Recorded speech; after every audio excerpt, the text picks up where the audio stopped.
What's going on, guys? Thanks for tuning in to another episode of the Red and Gold Standard Podcast. My name is Zach Hernandez, and as always, I am joined by my co-host, Mike Andrews of Nothing But Niners. Matt will be joining us shortly. He's getting home from work any minute now. We are here tonight to preview the 49ers wild card matchup versus the Philadelphia Eagles tomorrow afternoon in Philadelphia. And talk some football. Some crazy games just were played. We had the Rams at the Panthers and the Packers at the Bears. Both of them came down right into the last minute. So a couple of great games to kick off. It's not super wild card weekend anymore for some reason. It's just back to wild card weekend, but great games to start. Before I toss it over to Mike, if you guys are watching on X, do us a solid, hit like and repost on the post. If you're watching on YouTube, do us a solid, hit like, hit subscribe, hop in the chat. We want to hear your guys' thoughts. And also, make sure you subscribe to both 49ers Hive and Nothing But Niners. Show some love, guys. We really do appreciate it as we prepare for this postseason run. Mike, how you doing tonight? I'm well, man. I was very entertained by football. It's the first Saturday in a long time. I didn't even look for boxing. That's just how locked in I was with the playoffs, man. Like you said, two really good games come down to the wire. It was absolutely incredible. Just wondering, like, what would have happened if? What would have happened if? I don't know if you want to discuss any of those games or not. They do directly affect the 49ers. And so I'm here to talk about it. But you know, it was just really it was really good. I mean, for even if you want to talk about the college football games, I mean, it's just a lot. This was a good 3 days of football. You know, Thursday, Friday, and Saturday. Some good games on. I couldn't believe it, but the stage is set, man. We have to go out there and yeah, that's the message right there, man. I couldn't believe how that last game ended. So let's go ahead and discuss if you want. Yeah, it was wild. Obviously, the two teams the 49ers were rooting for were the Panthers and the Packers. Unfortunately, both of them lost, but boy, did they gave us a good showing. The Panthers actually hung in blow for blow with the Rams earlier, and it came down to a was it Ferguson? I want to say, or no, Colby Parkinson touchdown with like a minute and a half left, or a minute or so left, to put the Rams up. And unfortunately, the Panthers just ran out of weapons. So the Panthers end up losing 34-31 to the Rams. And then the evening game kicks off, and you guys all saw it. It was 21-3, just like that. I mean, the Packers were just whooping the Bears. They had no answer for anything they were doing.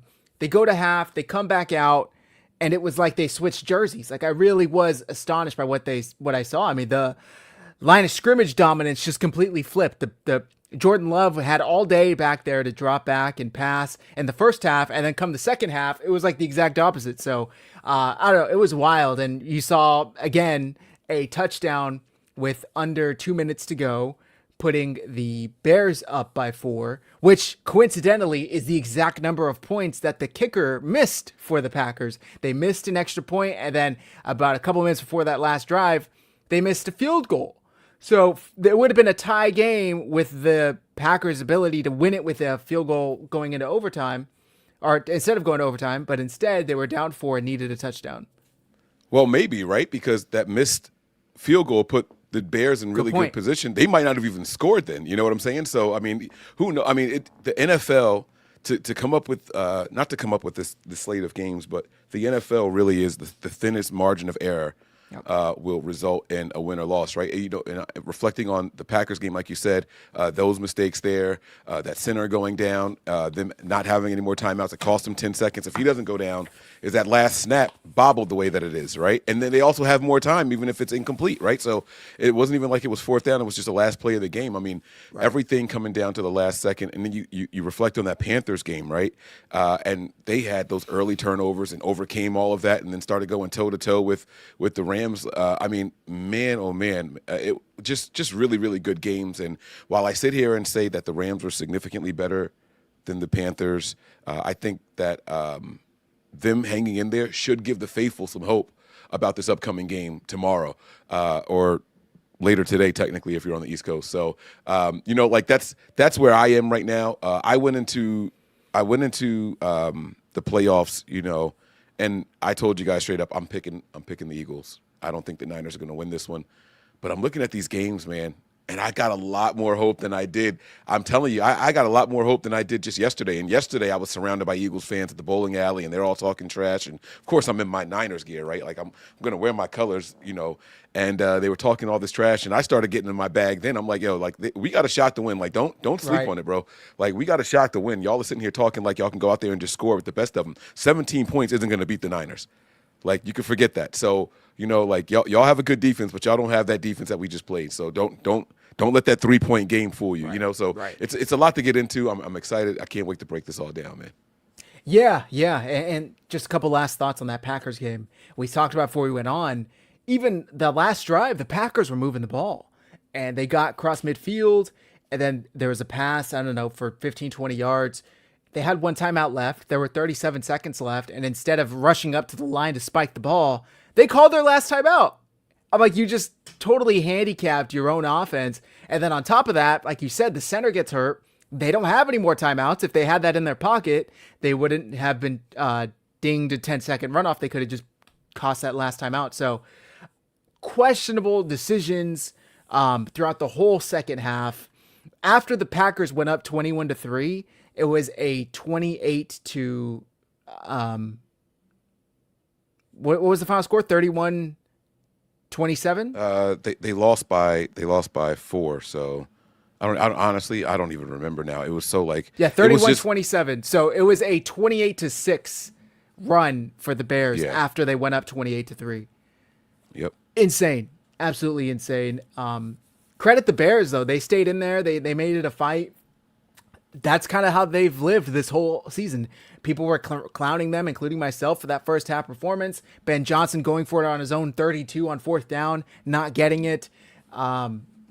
They stuck in there, and somehow I think Matt LaFleur kind of just let them stay in the ball game with his play calling in the second half. But AA 49, LaFleur might be on that hot seat. He definitely was on it, I think, already. And with how the game went tonight, I would be shocked if he's brought back. Honestly, I would be shocked. I don't know. Is that a hot take? Am I living in the moment, Mike? What do you think? I've seen people saying it, but I just don't know, man. I mean, they not been in the playoffs since he's been there? I think maybe just they one have, season? But I think they've been all but one. But the most they've won is one playoff game. I'm pretty sure. Right. Jordan Love beat the Packers or beat the Cowboys that year where they won like 40-3 or whatever that Packers game was. Right. And then I think he's won a playoff game with Aaron Rodgers. I don't know. So I look at it like this, right? I was shocked by the Ravens getting rid of Harbaugh because just he's a winning coach, right? So LaFleur, I mean, he's not perfect, don't get me wrong, but he lost his pass rusher, and you know he had to overcome some major things there, and that defensive line was not the same without Parsons. Let's be honest. And then you know, don't forget they traded away their best defensive tackle in order to get Parsons. So I mean that defensive line took a huge hit. I just don't know that I give up on that right away. Like, do you give him a chance to get one more season, get Parsons back? You know, go out there and draft some defensive line. I don't know. I don't know if I just give up on that right away. I don't know. I don't know if it's a hot take though, because I've seen a lot of people saying it. So he's 3-6 with tonight's loss in the postseason. 3-6. They've had the 1 seed at least once that I can remember. Tough loss for the Packers. That was a complete meltdown. People get on Kyle Shanahan for having a 10-point meltdown as if that's like insurmountable with good teams for some reason. It was 21-6, like in the fourth quarter. It was 21-3 at halftime. Yeah. And in the fourth quarter, it was 21-6. It was 21-6, yeah. Don't give up 25 points, and you're probably good, but we'll see. But, okay, so as far as the 49ers game that we're all here to talk about, he's getting an extension per reports. Let's see. By the way, guys, Matt will be joining us in a few. I don't know if you said that or not, but I just want to remind everybody that Matt will be joining us again. So, let's get into the injury report. I have this up. I always forget to open it in a new tab. That way you guys can see it better. Quite lengthy. So for the 49ers, let me start reading these out. Jair Brown, full participant, good to go. He had a rib injury. Jacob Cowing was activated off of IR. He is a full participant, but Kyle said he wasn't going to play just because of how long he was out. He was technically questionable, but today he was downgraded to out with the hamstring injury. Kalia Davis, good to go with a knee injury. Jordan Elliott, good to go, had that knee injury as well. Luke Gifford is questionable with a quad injury. Bernardo Green, questionable with an ankle injury, which pissed me off because it popped up with like 5 minutes left of the walkthrough. How do you get an ankle injury? Anyway, Yetur Gross-Matos, good to go, has that knee injury that he's had all year. George Kittle, good to go with that ankle injury. Christian McCaffrey, obviously good to go. Ricky Pearsall is reportedly a true game time decision tomorrow. He's dealing with that sprained PCL and ankle injury. Keon White, also questionable. He left last week with a groin injury, and now he has a hamstring injury. Maybe vice versa. Maybe it was the other way around. Trent Williams, questionable, but per reports today, he is going to play. He pulled that hamstring the final, second to last game of the season. And D. Winters, questionable with an ankle injury. And then today, the 49ers... I got ahead of myself. Eagles injury report. Grant Calcaterra, good to go. He had an ankle injury. Defensive tackle Jalen Carter, good to go. He's been dealing with a hip injury. Nakobe Dean, good to go. He had a hamstring. Landon Dickerson, good to go. Marcus Epps, safety, had a concussion. Looks like he's good to go. Dallas Goedert, good to go with a knee injury. Lane Johnson looking to make his return for, I think, the first time since like week 8 or something like that. Week 13, I forget when he got hurt. He's questionable. Now, I'm seeing conflicting reports. He's going to go. He's not going to go. He's a true game time decision. Per Jay Glazer, he's dealing with a lot of pain, swelling, and bruising in that foot. So he's going to test it pre-game, see what it feels like, and then go from there. Azeez Ojulari was just activated off of IR. He is questionable with a hamstring injury. Jalen Phillips, good to go. He had that ankle injury last week. And Brett Toth, the guard, has a concussion. He's listed here as questionable, but he was ruled down to out today by the Eagles. And the 49ers had their standard practice squad elevations, and they elevated Jalen Graham and the linebacker and wide receiver Malik Turner. Mike, were you surprised they didn't activate Kaiser White, who they just signed, the veteran linebacker? So he signed to the 53. Do you have to activate him? I thought he signed to the practice squad. Oh, was it a practice? Oh, okay. I thought he signed to the 53. Okay, so then that makes more sense then. Yes, I am surprised. And he hadn't played a lot this year. He played less than Lane Johnson, who hasn't played since week 10, right? So I'm just not quite sure why you go out and sign a guy like that and then just don't bring him up. It doesn't make any sense to me. The Cowing situation was another one. Like you're giving reps and all to someone who you're not going to play. I don't know, that didn't make any sense to me either. We do a lot of questionable things with these elevations, and we've seen it all year long where we go and we get someone, elevate them, or we make them active, and then they don't get on the field. So even if they did activate these guys, who knows if they would have played anyway. But I don't know. I can't call it with these elevations and inactives and not giving guys time, signing people not to bring them in, and I just don't know what it means. I don't know what it means. It's like, all right, let's just give away some money for someone that we're not going to use at all. I don't get it. I think he was an insurance policy. Oh, thank you, Kenny. Brent Toth. Because if you remember, not only was Tatum Bethune hurt last week and then eventually ruled out for the rest of the year, but D. Winters, who I just listed, was hurt as well. So Kaiser White, I think, was the insurance policy to D. Winters. Now, they did elevate Jalen Graham, but this makes me believe maybe there's some hope around D. Winters that he can go. Or maybe they just feel like, hey, Kaiser White hadn't played since mid-December or late November, I want to say, when he was released by the Titans. Maybe they just felt he wasn't up to game shape. He didn't pick up the defense quick enough. It's hard to ask somebody to get signed on like a Tuesday or a Monday afternoon and then come in and play a playoff game that Sunday.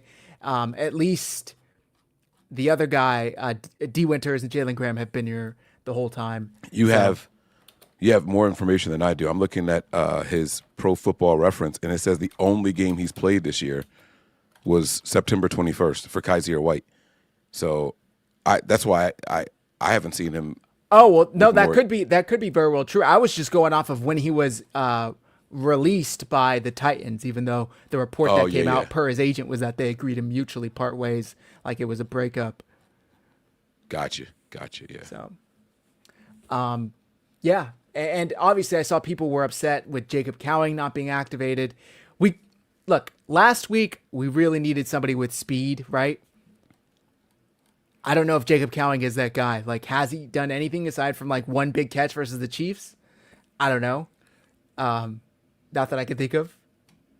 Maybe not, but I mean, so if we needed speed so badly last week, and Ricky Pearsall is sincerely a game time decision, my question is basically what Ronnie says at 8:48.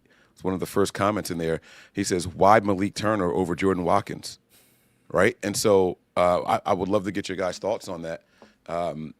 Yeah, just if we're looking for speed, someone that could take the top off. I mean, are we going to stick with Sky Moore? He's not slow by any stretch of the imagination. So I'm not dumping on him or anything like that. But how do they do Malik Turner over Jordan Watkins? Why do you think that he's got the nod over Watkins? What do you think? Isn't Malik Turner a vet?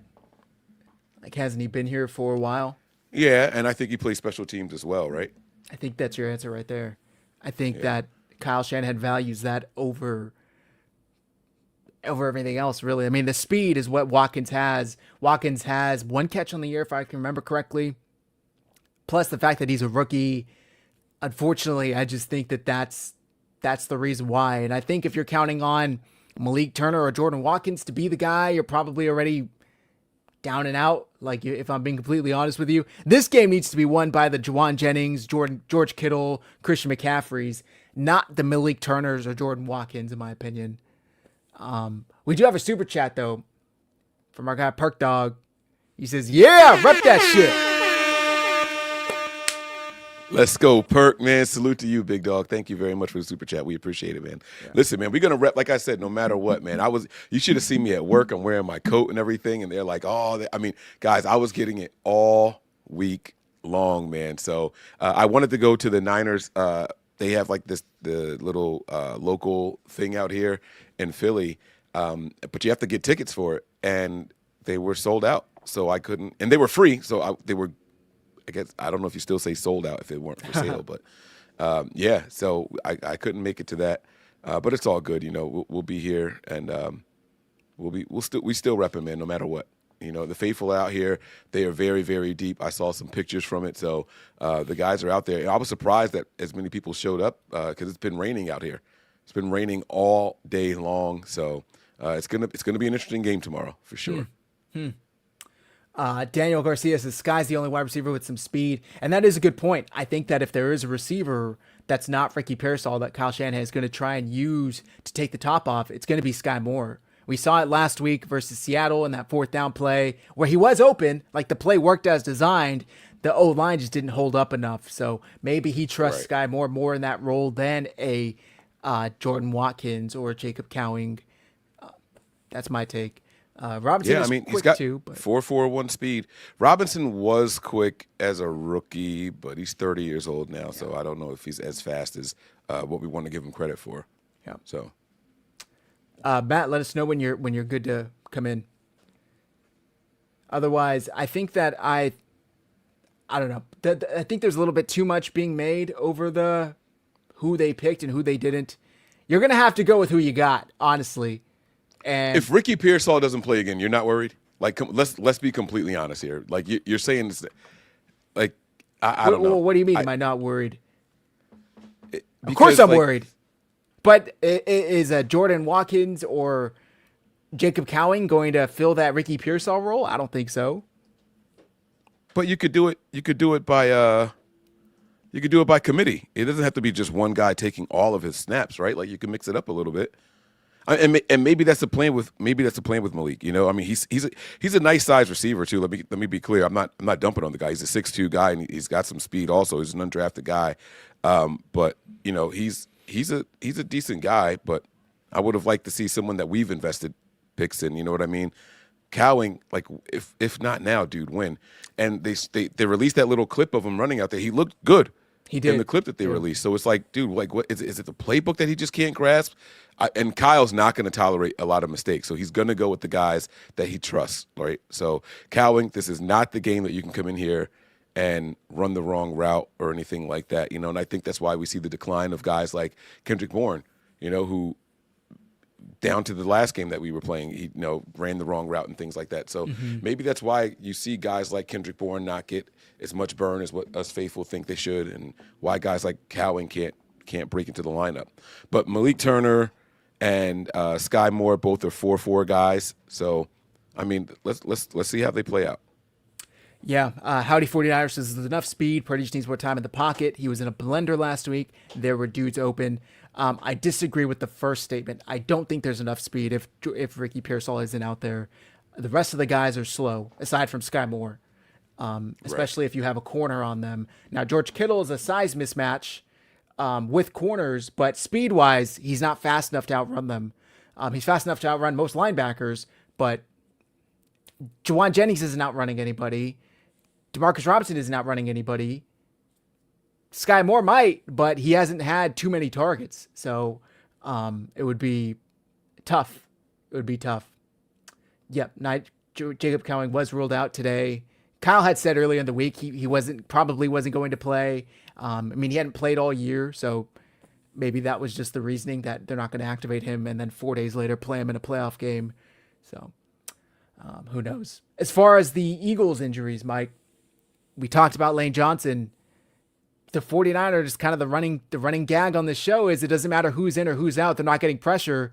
Does it matter if Johnson plays? Should they just rest him at this point from an Eagles standpoint? You know, like how do you feel about that? Yeah, if I'm the Eagles, I'm not rushing him back. I'm not rushing him back at all. Let him sit one more. This should be, if I'm the Eagles, I feel like this is a winnable game.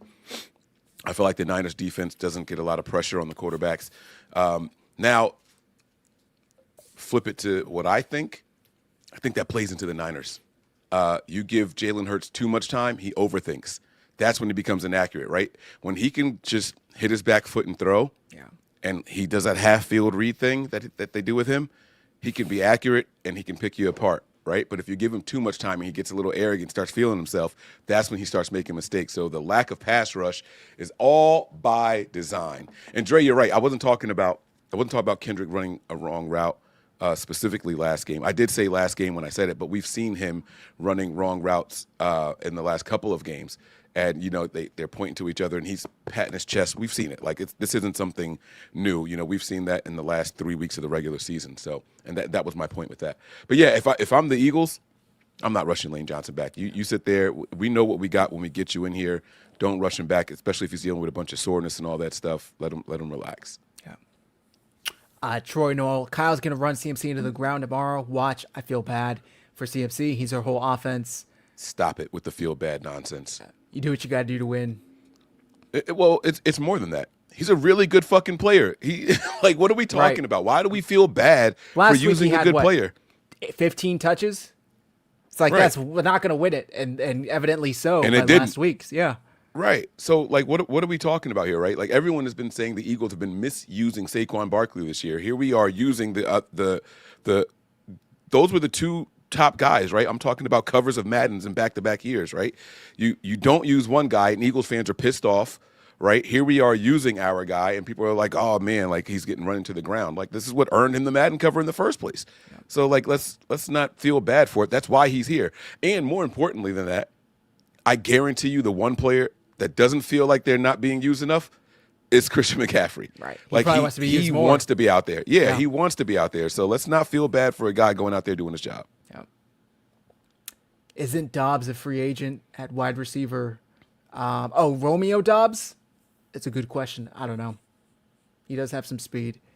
I don't know. I agree with you, Mike, that Lane Johnson, that could affect the 49ers and play into their hand because they're not necessarily, we're not getting pressure. We did get a little bit of pressure last week against Sam Darnold and we got 2 sacks, which was amazing, right? But I'm not sure if that's going to be the case. Jalen Hurts is a little bit more mobile than Sam Darnold. he's slow. Like he's like weirdly, he's like one of those quarterbacks that you see like, and he looks like he's going like half speed, but for some reason the defense can't catch up to him. Like that's what I see when I see Jalen Hurts, because he's always able to get like 10, 15 yards out of his scrambles, but he doesn't look necessarily quick. So if the 49ers can trap him and contain him in the pocket, which doesn't necessarily involve getting pressures, then I think they can make him overthink or try to do too much, and that's when the mistakes happen. I just want to remind you guys, this is a guy who had 5 turnovers in a game like 5 weeks ago versus the Chargers. He's the only player that I think in NFL history to throw an interception and fumble on the same play. Lose a fumble, I should say. Do you remember that play, Mike?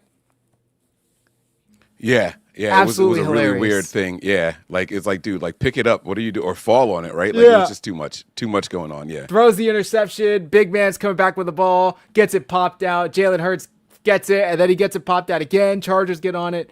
So just hilariously, we need that. Is it Benny Hill theme song? You needed that playing to that clip. But yeah, I had been saying since we found out who we were playing that the 49ers need at least one of Trent Williams and Ricky Pearsall to play, at least one of them, in order to have a shot at winning tomorrow. Mike, who would you say is more valuable and gives the 49ers the best chance to win? If you could only have one of them, would it be Trent or Ricky? that's tough, man. It really, really is. You know what? It's not tough. Brock Purdy's going to get the ball to the guys if they're open and he has time. So I'm going to say Trent. I completely trust Brock Purdy. I wish you guys knew how much trust he's garnered with me lately. My tune has completely changed on him. So I say Trent is the more important guy. Okay. I think I agree with you. I really do, because even if the passing game isn't necessarily going, if they could get the running game going, which Trent helps tremendously in, it would look completely different. And the 49ers may be able to control the time of possession, may be able to have those long sustained drives. I've seen the rankings, but passing, like going off the eye test, in my opinion, the Eagles defense isn't quite on par with the Seahawks defense. Do you agree with that or disagree with that? I do agree with it. And there was a point in time where, and I have Kyle's stats versus Vic Fangio pulled up if you guys want to get into it. But Fangio, we've experienced him here, guys. He's a very stubborn guy. He doesn't like to substitute his players in and out. He will run those guys into the ground. He doesn't like to blitz if he doesn't have to. And they don't have that same defensive line that they had in years past. Now, are they good? Absolutely. Will they generate pressures? For sure. But if you look at when their defensive line really, really shined, if you look at all the games, there are about 6 or 7 of them in particular where they shined, and all 6 of them were against their division opponents and then the Raiders game. Right. So what are we? The Niners are significantly better than those teams as far as the offensive line goes. Maybe the Giants have a formidable offensive line, but when you look at the rankings, the Niners rank 3rd in pass protecting offensive line. So we're not bad when Trent's in there. We're not bad at all. So, and we weren't bad the game that we lost Trent on that first snap, right? And the game plan went as expected. I feel like Kyle maybe did a little too much adjusting to life without Trent instead of just running the same type of plays as if Trent was in there. I really wish that he didn't do that going into that week. But, it is what it is. We can't change it. Can't put toothpaste back in the tube once it comes out. Right. So, it is what it is. Yeah. Blackbeard 805 says Gibson had a sack for the Panthers. Not sure why we signed a linebacker from the Broncos. You're referring to Trevis Gibson, I believe. He was claimed, like the 49ers had him on the practice squad, and the Panthers claimed him to sign to their active roster. So he wasn't on the 49ers active roster. I think they were trying to play the numbers game and outsmart the system, but unfortunately the Panthers, you're able to do that. You could sign somebody off of another team's practice squad to your active roster, and they did that, and he was on their active roster for the rest of the season. So the 49ers didn't really have a shot there. I don't even know off the top of my head if a team can say, no, we're going to sign him. I don't know if they have the first right of refusal. No, right? He's either there or he's not. That's right. It. If he's on your practice squad and someone calls and says we're signing you, then that's it. There's no if, ands, or buts about it. My man Matt is in the building, baby. What a day. What a day at work. How you doing? How you feeling? I'm feeling like I want to become an electrician. But that's all right. We'll figure it out. You missed some great games. Hopefully you're able to listen to at least. I mean, I saw the end of that massive choke job that the Green Bay Packers threw out. Yeah. Embarrassing. Completely embarrassing. Yeah. And sad to see that, the Rams were able to ass backwards their way into a victory. Although that doesn't that's going to be one of two, right? It's going to go one of two ways. Either that galvanized them, that close victory, close call galvanizes them and they, run the table, or they blew their wad and they're going to get beat by whoever they play next week. So we'll see. Which but would be I feel like the Niners. I felt like the Panthers did everything they could to give that game away and make it a blowout to begin with, and the Rams just kept letting them back in it. The first half, they had a couple of untimely turnovers. But the second half, man, they really did rally. I was surprised by their effort. I'm being honest with you. It was pretty impressive what they were doing down the stretch, and then at the end of it, they just last drive couldn't get it done. Question for you, non-49ers related: did Bryce Young prove enough this year to Warner? I think he's on a fifth year. This was his fifth year. No, it couldn't be. Next year's his fifth year, I want to say. You're wondering if he should get an extension. The Panthers announced that they picked up his fifth-year option today. Okay, today. Wow. I guess it was reported that the Panthers will pick up his fifth-year option. Got it was reported today. So I guess they have another year. Yeah. Before they have to commit. I thought he played really well. That last touchdown pass to, I want to say it was to Coker in the left corner of the end zone on fourth down, I think it was. Great throw. Absolutely great throw. Pressure in his face. Dropped it in the corner. He was able to pull it in. He just dropped it. Great throw. Yeah. So he was drafted in 2023. This is the end of his third year. Oh, you're right. You're right. Yeah, because he and Caleb were the same class, right? Yeah, no. He was the year before Caleb. Yeah, he and Stroud. Yes. Yeah. There you go. Right. So this was the end of his third year. It's pretty cool that they announced it already that they're keeping him for one more year. I don't the team know didn't. It was a reporter reported that they were. Oh, okay. I got you. I don't think they're allowed to until the new league year. Right. You have to be in your fourth year to announce that you're picking up a fifth-year option. And I don't know that his play this year warranted it because he's very, very inconsistent, right? Like the games that he's on, it's like, oh, wow, this guy's good. Then he'll have a game where he throws like 125 yards with like 30 attempts. Like, dude, what the fuck are you doing out there? So wake it up, right? But, I don't – you've seen signs and flashes, but the truth of the matter is this rookie draft class might be worse than the one that we just left. And you happen to find some studs in there. I think Jackson Dart, minus the concussions, was a good pick. What's the other guy's name that's doing well? Shuck. There's another Shuck or whatever his name is. Yeah, he's another guy that's doing well. But, I mean, none of these guys were like, oh, that's definitely a franchise guy right there. You know what I mean? It's just you have your favorites of the ones that are available. And so this draft class is looking like it's going to be very, very similar to that. Yeah, man. Wild day of games.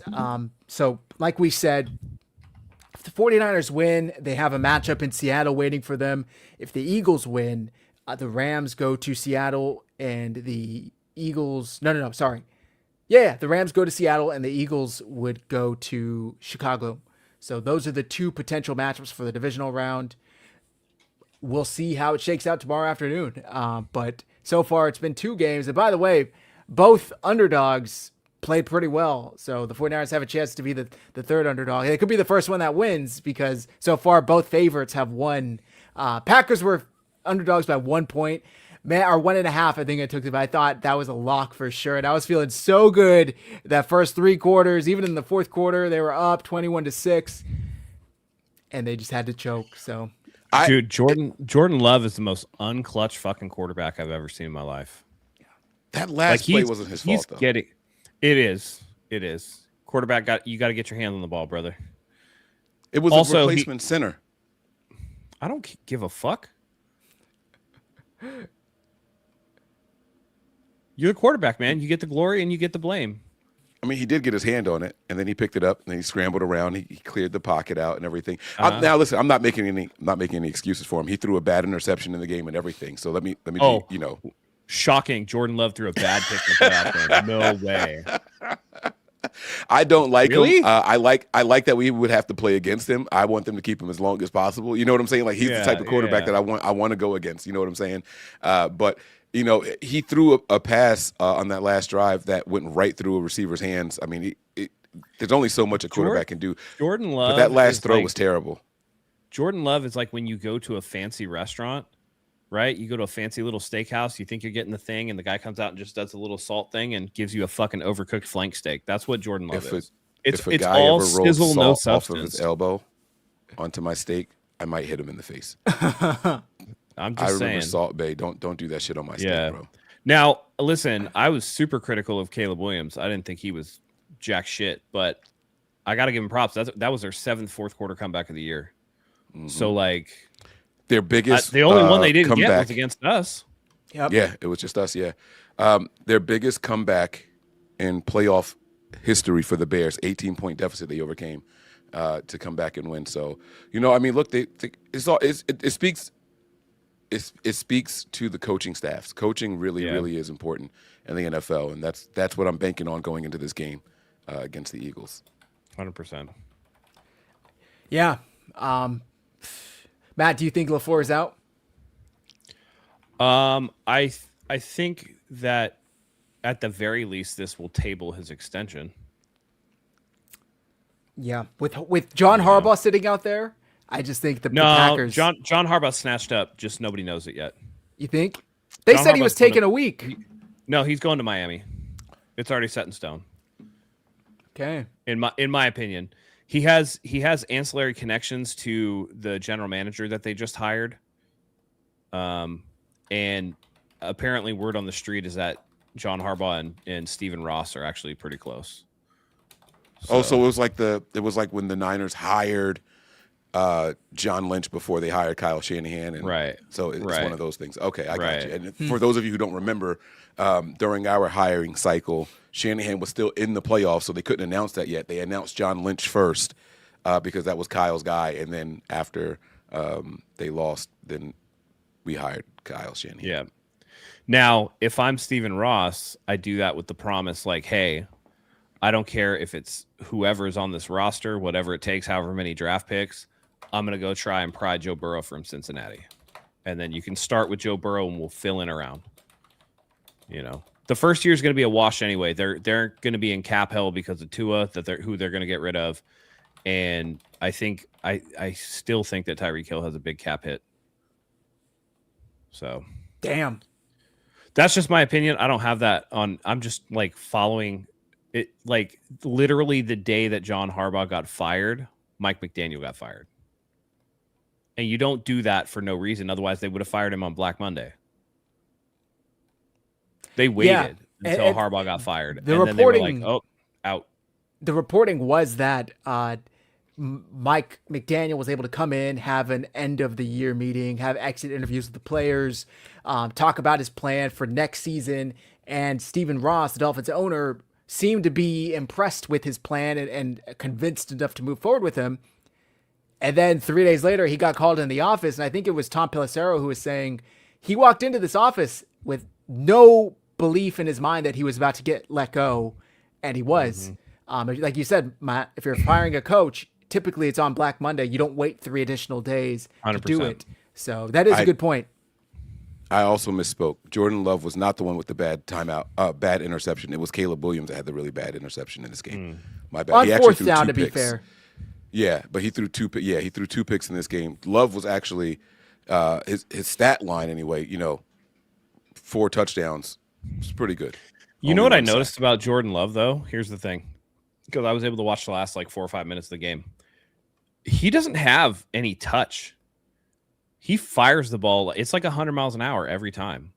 The balls that were bouncing off his receiver's hands, he was firing them in there way too hard. He doesn't throw a very super catch. Yeah, I mean, that's kind of what it reminds me of. He's like what Kaepernick would have been if he developed more, he's a better version of Kaepernick. And I think you can win with a quarterback like Jordan Love. I'm not here to dump on the guy or anything like that. I think someone out here said that with him. Someone out here said that Harbaugh was going to go to Tennessee. Nobody wants to go to that dumpster fire of an organization. They fired Mike Vrabel Right. Hello. Yeah. They got rid of Malik Willis, who looks like he's somebody in Green Bay. Like Malik Willis is going to get a huge contract because of what he showed while Jordan Love was out. He showed enough that somebody's going to be like, I can make Malik Willis a star. You know, they didn't. Yeah. How long did they give Malik Willis? They've been a dysfunctional franchise forever. Like I would argue, far more dysfunctional than Miami. At least Miami tries. Didn't they have AJ Brown? Isn't that where AJ Brown was drafted? Yeah, they did have AJ Brown. They had AJ Brown, Derrick Henry. Like, oh, stop it. Derrick Henry, yeah. No one good is going to Tennessee. Do you guys remember that like blip of a period where it was Tennessee and Baltimore that kind of became like a rivalry for a second because they met in the playoffs like 2 or 3 times? Right. It's like a blip in time. You don't even remember that memory. Kind of like the 49ers Eagles. That was a rivalry for a little bit. Brian Billick and Jeff Fisher. Oh, I'm talking more recently than that. Vrabel and Harbaugh. Okay. When they had Tannehill and I remember the Ravens going on the 50-yard line. Yeah, I feel like that was 1 year. Yeah, stomping all over the Titans logo and shit. And interesting. Yeah. Okay, well, we went over the injury report earlier, Matt. The 2 biggest ones are Trent and Ricky. We all know Trent reportedly is good to go. Ricky is a game time decision. Was limited or did not. I don't think he practiced at all week, right? He was jogging on the sidelines. He was seen going with the team for the final installs this morning. I don't know if that means anything, but it would be very disappointing if he doesn't go, honestly. 100%. Because this is the biggest game. This is it. Like, what are you saving yourself for if not this? So, I don't know. Yeah. It is unfortunate. I'm hoping, I'm hoping. Here's the thing. I'm hoping that Kyle coaches like his back's against the wall because, I mean, it kind of is. Or, like Apollo Creed says in Rocky 3, there is no tomorrow. Right. Do you guys remember, was it 21, 22, when we went to the Rams and ended up losing in the championship game? Mm-hmm. Trent Williams had a ankle injury that he came back to play in that game, ended up playing poorly, and then said, I almost wish I didn't play because I hurt the team. Are you guys afraid of that happening tomorrow? Like, he's toughing it out to be there, but do you think there's like a chance that he hurts? And is there any chance where a healthy Austin Pleasance gives you more than a 50% Trent Williams? You know what I'm saying? Like, I mean, I think he was doing the leader thing and running cover for Jimmy Garoppolo because I don't think Trent Williams was the reason why Jimmy Garoppolo did the whirling dervish backwards pass thingy and almost got picked off by Jalen Ramsey like 4 times.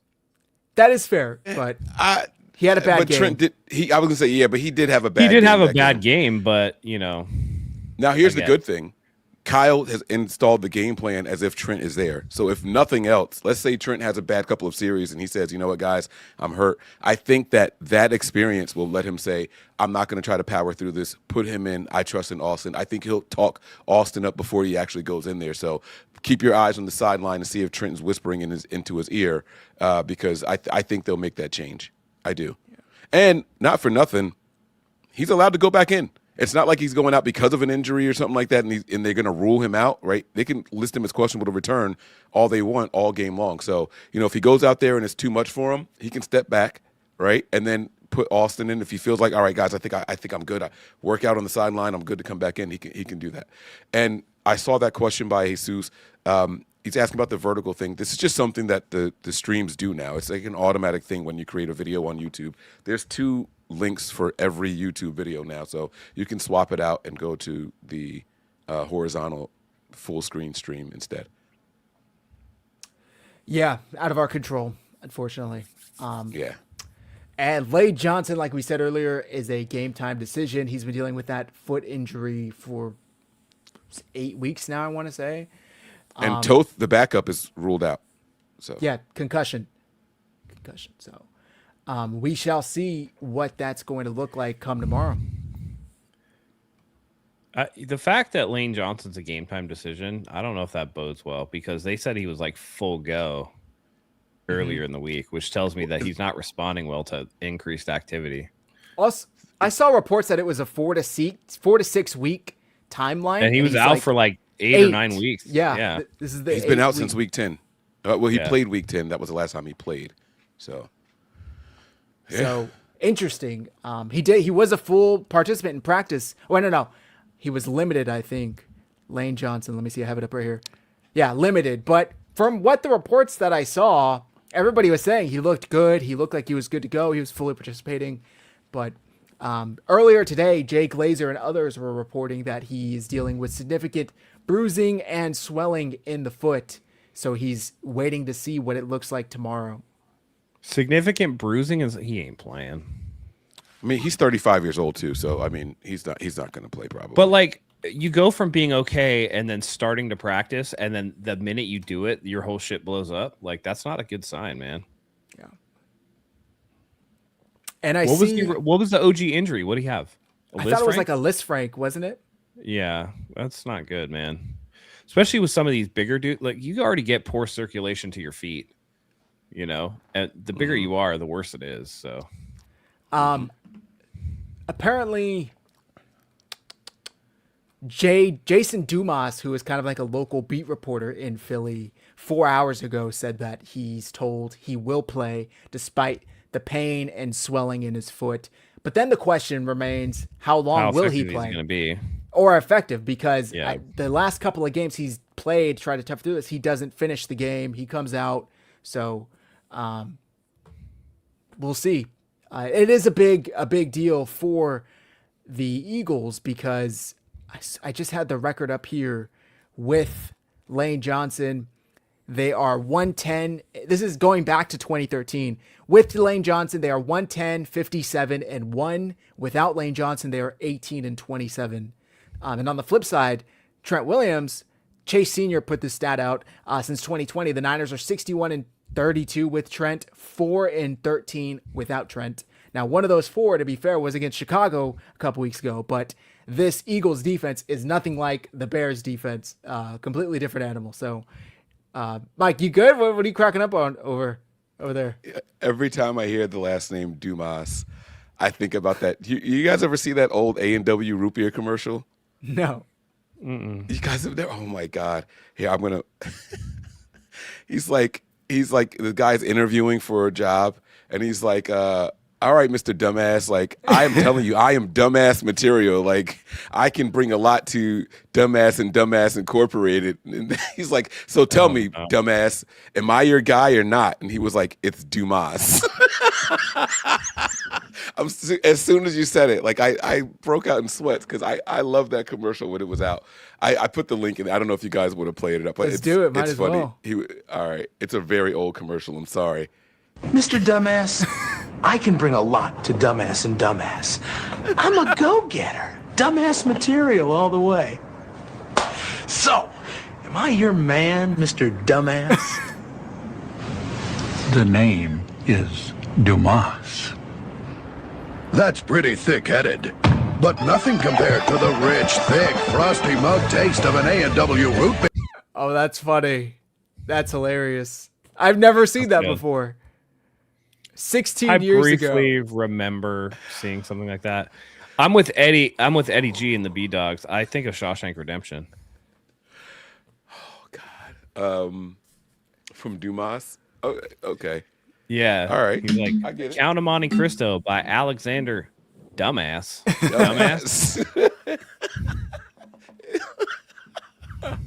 Sorry, man. I lost all train of thought. That's I apologize, funny. guys. That's funny. Yeah. Okay. Well, let's get into this game a little bit. The 49ers, this line opened at 3 or 3.5, depending on where you're looking. It's moved all the way to what, 6 points, I want to say. Let me see what ESPN has it at. ESPN has the line at, come on. Was it not right here? Oh, here we go. Philadelphia -6. Yeah. 6 points. So the 49ers are 6-point underdogs. The Panthers were 10-point underdogs this morning. They ended up losing by 3. Do you guys think that that's a correct line? Like, I mean, 6 points. Do you guys think that the Eagles should be favored by 6 against this team? Now the Niners are dealing with injuries, and I think that's why the line moved a bit, another 3 points. It's interesting, right? Because the 49ers are 6-point underdogs. We are on the road, but the 49ers have more wins than the Eagles do. Correct. And played in a tougher division, right? Both teams were 3-3 in the division. 4-2. 4-2. So We the were Niners were 4-2. better in a tougher division. But the Eagles have some wins against some good teams and playoff teams, and the Niners do not have that this year. So the We Eagles beat went out Seattle and the Rams. They beat Seattle, they beat the Rams, they beat the Bills. Like, so I The understand. Niners. The Niners beat the Rams and the Seahawks. Yeah. Yeah. Oh, my bad. I heard you and just kept going. My apologies. I mean, you But, can only like, play who you play, but when you sit there and you tell me that, the 49ers, what's the 49ers' worst loss on their schedule? Houston or the Texans. Rams. Right. Well, the Rams one got out of hand quickly. I Okay. think that was the Well, biggest no, but I'm margin. saying, like, who was the worst team that the 49ers lost to? Oh. Jacksonville. No, Jacksonville's Oh, hot. Jacksonville. The number? They're the Yeah. number 3 seed. I think they're the worst. I'm team. just That's what saying, like, they lost to Jacksonville, Right. they lost to Seattle, they lost to the Rams, they lost to the Texans, and they lost. the Colts. The Colts. Colts. No, we beat the Colts. No, we beat the Colts. Yeah. That's right. 5 That's right, we did. losses. Seattle, the Rams, the Jags, the Texans, and how am I forgetting the last? Oh, the Bucks. The Buccaneers. The So the Bucks. So Buccaneers that's were our the worst worst loss. Were the That's worst our loss. worst loss. And at And that then- and then- time, they weren't a bad No, team. By the way, Baker No, was they like an were hot. MVP candidate. Right. Mm-hmm. And they were healthy. That was when Njigba was like, or Ibuka. not, Ibuka was all Ibuka, over the place Yeah. before he fell apart. So if that's your worst loss, and then you're going to tell me that the Eagles, got, I think they got their fucking shit pushed in by the Giants. They got their ass spit in. Yeah. By the Giants. Balls. So it's like, Jesus. They lost that game 34-17 on Thursday night. yeah. So Right it's there. like, Wait. Good. Great comment here by Lou Chisel. I don't know. This is one of my favorite movies when I was growing up. Angels in the Outfield. Oh yeah. But I believe we're going to be out there flapping, right? Like that was a phenomenal baseball movie. If you guys have never seen it, if you got kids, make them watch it, man. It's a great that's movie. A great movie right there. That's I love Tony Angels in the Outfield. Danza, right? Tony Tony Danza, Joseph Danny Gordon-Levitt. Glover. Yeah, Danny Glover, Christopher man. Lloyd as the Angel. That's right. Phenomenal Bro. movie, man. Do you want to hear something crazy? You know Christopher Lloyd? No. Oh. When Christopher Lloyd shot the first Back to the Future movie, he was younger on than coke. I am now. Shut the hell up. So he's like 100%. he's like the white version of Morgan Freeman. Like he's never been young on camera. like, Oh shit! like they've always just looked old as shit in every movie I've ever seen him in. Even when Christopher Lloyd did he had an episode on Big Bang Theory. I'm like, this guy looks exactly the same as he did in Back to the Future movies. That's crazy. Oh, Which, no. by the way, I've never Cigarettes. seen one. Cigarettes, drinking, lead, all that shit made people look hella Yeah, old. man. Hard life. Asbestos. Hard Yeah. life. Yeah. No sleep. It's like when you watch old football, like if you go back and watch some of the old football, and it's like that guy's 23. Like, look at how old all these Right. football players look. You ever watch football games? Yeah. Like, yo, I swear to God, they're 50 years old playing football, man. Even like old videos of like kids in high school. It's like this dude looks older than me now, and he's like 16. Right. Like, And what now the you fuck? understand why they cast 26-year-olds to play high school Yeah. students in movies, right? Yeah, Yeah. it's crazy. Yeah, somebody else commented too that they got their shit pushed in by the Bears on Black Friday. 24-15. The Bears had like 300 rushing yards that game. Like just insane stuff. Now, to be fair, I think that was one of the ones that Jalen Carter was hurt and out on. But they've had some ugly losses this year. I mean, they lost to the Broncos 21-17. That one looks good because the Broncos ended up getting the first seed. They lost to the Giants 34-17. They lost to the Cowboys 24-21 when they were up 21-0 in this game. The Bears 24-15. Chargers 22-19. That was the 5 turnover game by Jalen Hurts. And then they ended the season with a 24-17 loss to the Commanders. Now, they didn't play their starters, to be fair, but still. The 49ers never had back-to-back losses Eagles had a 3-game losing streak. Also, when while we're talking about the spread, we have to understand how it works, right? Started at 3.5, something like that. What was it? 3? Three. It was 3.5. Was it 3? I saw Which, 3. by the way, the home team gets 3 just out the gate. So that's basically like a push, right? On neutral field, it's a push. Philadelphia is one of the most densely populated cities in the entire country, and they all bet. So to them, they watch the Niners go out there and get obliterated Week 18. They're like, oh, yeah, we're going to go out there. And look at how many points we just put up, right? So this is what they're thinking. We sat all of our offensive starters, a lot of our defensive starters. Look at how many points we put up. Yes, in a loss, but still, look how many points our backups put up. We're well-rested. The Niners went out there in a must-win game or had-to-have-it type of game and only put up 3 points. Our defense is really good. So, boom, Eagles fans start betting heavy on the Eagles. Well, Vegas is just going to give that money away. So now they got to spread that. They got to make the betting lines go up more. Like, you're going to put all this money on them. All right, well, are you still going to put that money on them if they're 4 points? What about 5 points? What about 6 points? So now Vegas is hedging the bets now, and they're switching it up a little bit. So when the Niners win outright, all those people lose their money, and Vegas walks away. I'm saying Vegas, but the bettors, the gambling sites and all that. Yeah. So yeah. That's how it works. So you guys got to remember how it works, guys. So when the line starts one way and it doubles in 6 days, like that's telling you something. That's just where they're laying the money. Also, because one line that I haven't seen jump like that is that Jaguars and Bills line. That shit has been steady Eddie, 1.5, 1.5. So yeah. They also were expecting Trent and Ricky not to play. That's when the line really moved up. I think it moved up to like 4.5. And then when news that Trent wasn't going to play, it jumped up to 6. So, right. But now we have reporting that Trent is going to play. Yeah. So, yeah. We shall see. I'm so excited for this game. Sorry. Last week, we talked about Christian McCaffrey and the Niners not being able to run the ball. I think he had like 5 carries or something like that for 23 yards. Or something ridiculous like that. Something horrible. Yeah. Let me see. I have it here. He finished the game with 8 carries for 23 yards. Yeah, it was not good. And no bueno. 6 receptions for 34 yards. Yep. Jawan was the leading receiver, 4 receptions for 35 yards. This running game, we've seen that the Eagles can be ran on, right? Like it's not easy, but you can run on these Eagles. What do you expect tomorrow, Mike? I'll start with you from the 49ers running game with Trent. All right, so I don't expect CMC to have a 120 rushing yards or anything like that. But by committee, I think the Niners do finish with over 100 total rushing yards. And that's saying something because last game we weren't close to it. You know what I'm saying? And like you mentioned earlier, they gave up a ton of rushing yards against a team like the Bears. Now, the Bears have a really good run scheme. We've seen it ourselves. You know what I mean? Like, they can move the ball.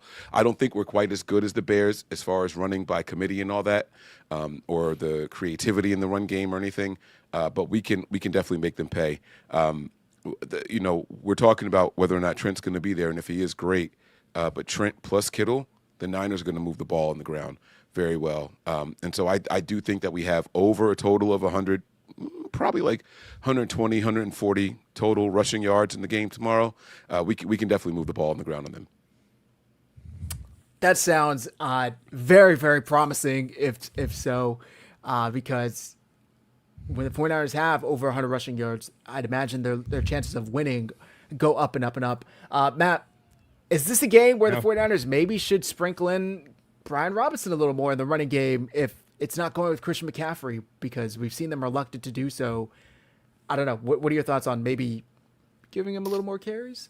I mean, you could, I suppose. But I think that Brian Robinson's success comes largely because, the defense isn't as willing to stuff the box for Brian Robinson like they are for CMC.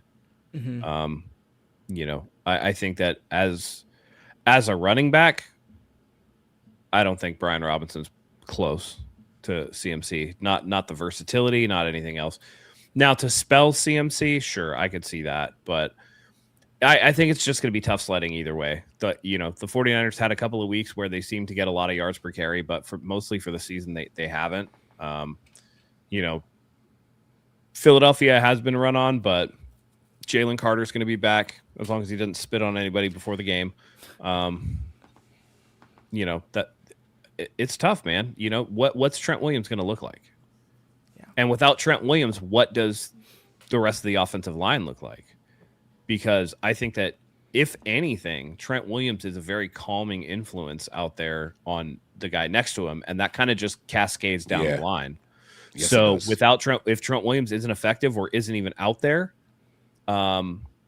you could be in trouble. There could be a lot of miscommunication, and if you're not firing off and getting your blocks, especially in the running game, you're gonna have CMC breaking a bunch of tackles in the backfield like he kind of has all season. Where it's like, what was that stat in the game against the Bears where he had like 111 broken tackles or something ridiculous like that? It's like, why does he have that many broken tackles? Right. This comment from Abe, not much of a difference maker. Vic Fangio hasn't allowed Shanahan to score above 15. They also haven't played each other since 2018. Right, since 2018. And so the quarterbacks that Shanahan had when they played. We talk about Nick Mullins. Yeah, Nick Mullins, CJ Beathard, Brian Hoyer. And Beck. And who was Rex Grossman's backup. John Beck. So let's not pretend like this is the same. Shout out to the Philadelphia Eagle fans who are in the chat. So, Abe, thank you for joining the show. We appreciate you. Keep stats like this coming and keep telling your fellow Eagle fans that we don't have anything to worry about, that we're not going to put up more than 15 points. I promise you guys that if you come in here thinking that all you need is 16 to win, you guys are going to be upset. I can promise you that right now. I can promise you that. Kyle didn't have real quarterback. He didn't have starting quarterbacks when he played against Vic Fangio. So you got to let that go, man. You absolutely have to let it go. Yep. It's funny. It's either a mix of we can't do anything because our OC is so bad, we're going to lose this game, or they think they're going to score like 60 points. Like, it's like a mix of what you're going to get from Eagles fans online. And keep in mind also, when he did allow the 15 points, the Niners won. I just want to put that out there. That the Bears only had 13 points in that same exact game. So you got to let that go, bro. Like it doesn't mean anything. So right. Talk about how the Eagles offense has struggled, Abe. Let us know your thoughts on the Eagles offensive struggles if it's not a division game or the Raiders. So let's spread this out evenly. Come on now. 2 games this year, Jalen Hurts didn't have a single passing yard in the second half. Twice. On, I mean, you guys won them both. Come on, bro. They had 17 total yards in second. Never mind. Don't get me started. It's cool. We'll stick with the flow of the show. What I think is really like mind-boggling is they're clearly talented, right? Like, could they blow the 49ers? Of course they could.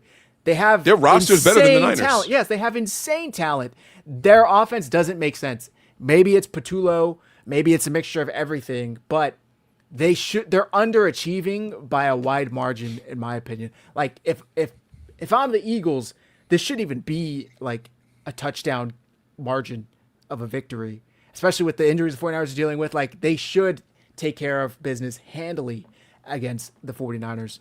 They're at home, they're rested, but then that also adds the component of all of the pressure is on one team. They're favored. Like I said, they're at home, they're rested, they're the defending Super Bowl champs. They got to go out and do it now. So, we'll see if they can. I mean, like I said, they could very easily blow the 49ers out. All the pressure is on them. But they haven't done that to anyone this year. That's good. Yeah. So. Yeah. You're absolutely right. Philly fans are coming to me with these stats. I heard that stat that he said there, like, on Tuesday. They couldn't wait to come into my office and say, you know how Vic Fangio is, right? So they're listening to the radio stations and all that. They're hyping this up. I mean, this is the moment for the Philadelphia Eagles. And, here's the other one that I've heard. Jalen Hurts can be bad in the regular season, but what does he do in the playoffs? Oh, boy. Yeah. That's the other one I've heard. And I'll be honest with you guys. Both of his Super Bowl appearances, flawless. Absolutely flawless, right? Like, he goes out there and he does his thing. I'm not going to take anything away from Jalen Hurts in the postseason. But if you think that automatically, like, we just got there, now we're going to go all the way, pump your brakes, buddy. Yeah. Like, he's not only been to the postseason twice. That's all I'm going to say. Yeah, they're a very talented team, clearly, right? Like, they're very, very talented. They probably should have won that last game, so they would have been the second seed instead of the third. In the grand scheme of things, does it really matter? Who knows? Probably not. Their defense is clearly their bread and butter, and the 49ers struggled last week against the Seahawks defense. I don't think that the Eagles defense is quite on par as the Seahawks defense. And that's not to take anything away from them, because I still think they're an elite defense. They're probably top 5 in like just about every metric. I just think they're like 1 to 2 spots below Seattle, right? Their cornerback play is great. They have 2 All-Pros that just came out with Quinyon Mitchell and Cooper DeJean in the slot. Reed Blankenship's fantastic in the secondary position. It's going to be a tough matchup for the 49ers to do anything, but they need to have Trent Williams to start with and possibly Ricky Pearsall in the passing game. And if so, then I think it's like a somewhat even fight when you factor in Kyle Shanahan as the one calling plays on offense versus their defense. That's where this fight's going to be. Now, if the 49ers offense doesn't show up and we have a repeat of last week, pack it up, boys, because it's going to be an early day. Like if they got 3 points out there come halftime. Now, unless it's like 6-3, which could very well happen because this Eagles team isn't really known for putting up a ton of points against teams not the Raiders or the Commanders or yada yada yada. But we'll see. I don't know. We obviously go ahead, Mike. Go ahead. They keep wanting to talk about all this past stuff, and Jalen Hurts is 6-3 in the postseason, right? And that's cool. 4 of those wins, maybe 3, was the year they won the Super Bowl. He got another 3 the year that they lost the Super Bowl, which means that he's been there 5 times. Well, 2 times he didn't win. He didn't win anything, right? But none of that matters. Here's what matters this year and this year only. How is your offense doing with Putrid as their offensive coordinator? Just answer that question. And how many times this year have the Niners lost back-to-back games? What's the Niners' road record versus their home record? Those are the things you need to focus on. The Niners play better on the road. Our team gets juiced up by we're on someone else's stadium and we're drowning out. Offenses have to go to silent count when the Niners are in the building. You understand what I'm saying? Like, that's what you need to focus on. You got to focus on this year and this year only. Now, I'll give you guys this. The Niners defense, missed tackle machines. Missed tackle machines. I'll give you guys that, right? But what does Jalen Hurts do when he's got too much time in the pocket? And that's what it's going to be about. That's it right there. That's it. Too much time in the pocket. He panics. He makes bad throws, errant throws. It's going to favor the Niners. I'm telling you guys something. Yeah. I like the dude who's like, our defense way better than Seattle. It's like, no, it's not. No, not even close. Based on what? Not even close. Seattle is the number 1 scoring defense in the NFL.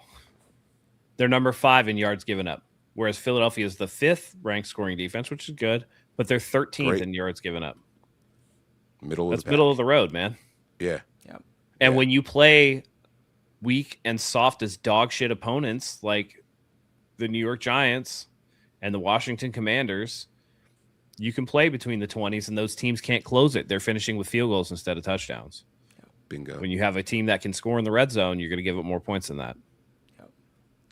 So 49ers need to finish. I will say this, like I'm sitting here looking at it like anything that happens, I'm kind of at peace with it. I think that Kyle Shanahan should win Coach of the Year. I don't know any other team that can go through this level of injuries and finish as a 12-win team. Right. Starting quarterback gone half the year. Starting tight end misses like 6 or 7 games, right? Wide receiver that you paid money to didn't even show up. First round wide receiver from last year missing every other game. Right. Trent Williams missing games. Nick Bosa gone since week 3. Fred Warner gone since week 6 or 7. Like, this guy out for a week or two. That guy out for a week or two. Yep. Most man hours lost. Most snap counts lost. Whatever. And they're 12-5. And it is insane to think about. Retro Graming says, thank goodness for that good schedule. Next season will be way tougher for the Niners, which sucks. I'm not so sure of that. They got a third place schedule, right? They ended up finishing in 3rd. So also this schedule ended up being tougher than expected, right? Like going into the season, it was like, it's the easiest schedule on paper. I think it was 14th. Yeah, it was about 14th, 15th when it came to actually how these teams played out. The Patriots by far got the easiest schedule in the league. They only had 1 win against a winning team this year, by the way, which was that first game against the Bills That's their only team they've beaten with a winning record this season. So we'll see who they play, how they play tomorrow. Niners are getting Giants next year. They're getting Cowboys next year. They're getting the Dolphins next year. They're getting the Raiders next year. Like, there is some meat on the bone here. Minnesota's in a downward trend. Who knows what Washington's going to be? Depending on when they play Kansas City, is Mahomes going to play? You know what I mean? Right. The Cardinals are still trash. So, like, the toughest game is on their schedule I'm looking at is division. Obviously, the Rams, the Seahawks, right in the division. And then they play Denver, Philadelphia, and the Chargers. Like, that's probably the toughest schedule on there, you know? But, I mean, another 10-win season before the season starts. Right, like, right. What are we talking about? That's not minimum 10-win season. Yeah. And again, if they draft well or use those picks to trade and you get guys back healthy, it's, you know. Effective free agency period. Can get a safety. I want them to stop drafting safeties. Just sign one. Because they're much better when they sign a veteran safety than when they try and draft and develop one on their own. John Lynch does not know how to. No. He can't do it. He cannot scout the position he played to save his life. I am, you know, like, the more we go along, the more I'm kind of sour on most of the Niners draft picks right now. Like, what we thought were great draft picks last year aren't looking as good this year. And I'm kind of like, all of our great picks were early. Like, we're early in the regime. You know, they're like, who's been the impact player of like the last 5 or 6 years, or like last 5 years? After the Bosa draft, who do we have that's really like an impact player that's still on the 49ers? Purdy, but that's kind of a, you know. But let's be honest, they asked backwards him. their way into that. Yeah. It's and he wouldn't have seen the field. It's not like they chose him super high. And exactly, 2 people had to break parts in their lower body for him to see the field. Yeah. So, you know, I'm not going to give John Lynch credit for picking Purdy as the last pick in the draft. I don't think so. No, I agree with that. I give them credit for recognizing what they had once he was out on the field and being willing to eat the loss on the 3rd overall pick. But at the end of the day, they still drafted Trey Lance 3rd overall and gave up a bunch of fucking picks to do it, which is also a bad look. So I don't know, man. Part of me, man, I like John Lynch, but part of me wants to see him moved up as like president of football operations and have them get like a real talent evaluator in there. That's just me. I think they do a good job with trades. I think they do a good job of finding veterans that can contribute, not on a superstar level, but contribute as on-field veterans. But what position group really excels under them? Yep. It's a good question. I just saw a comment that said we could have had Parsons. If you guys thought that the Cowboys were going to trade Parsons to the Niners, you haven't been paying attention to the history, bro. No, that rivalry runs deep. That rivalry runs deep way before most of us were born. Like, that wasn't going to happen. They weren't trading him here.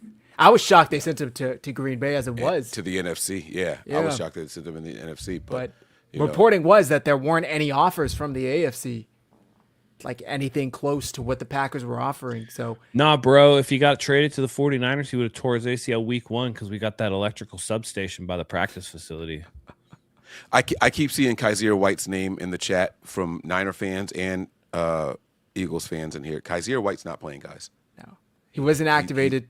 He's not playing. So if you guys thought, if you were an Eagles fan and you thought that we were depending on Kaiser White, I hate this comment. Lynch and Kyle cannot draft worth of shit. Your quarter or your coach, your head coach, can give suggestions, but at the end of the day, it's John Lynch's responsibility. Yeah, it's on John Lynch. He's the general manager, and you can either accept Kyle's suggestion or you can reject it.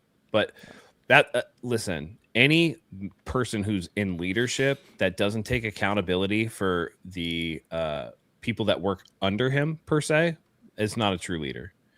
So, you know. And by the way, we're picking 32nd this year. So why are we talking about the draft like this? Let's focus on how to beat these damn Eagles, man. There you go. Like, what's our biggest concern going into this game? Just injuries. Is it the injuries. defense? Is it the defense for sure? It's got to be. To me, it's doesn't that- everywhere. To me, it's everywhere. To me, it's the entire team. We have been punching above our weight for weeks now. You know, like the fact that the 49ers were able to score 42 on the Bears. Like, how does that happen? It's like all you have to do is remove Ricky Pearsall and Trent Williams, and they go from 42 points to 3. You know what I mean? Like, I think they were punching above their weight. And every position group, other than, I guess, quarterback and running back, I mean, even running back, though, is dealing with some sort of injury, you know? And Purdy looks a lot better, but I don't know if that toe is still bothering him at all or not at all. It doesn't look like it is, but you never know until, you know, the whole thing's said and done. But, you know, Christian McCaffrey Theragunning his back every week. You know, Ricky Pearsall taking every other week off. George Kittle's out there, you know, wanted to go out there with like a blown up ankle, and he probably would have if, you know, the team. I'm guessing that Kyle was like, just sit this one out, dude.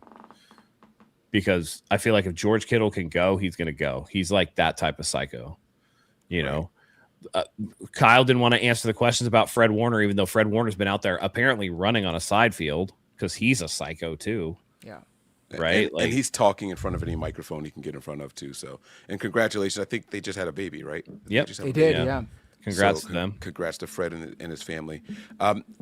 My biggest concern going into this game is the defense. Right, the injuries and the health it's all out there, right? That goes to the wayside. That's going to be for any NFL team, right?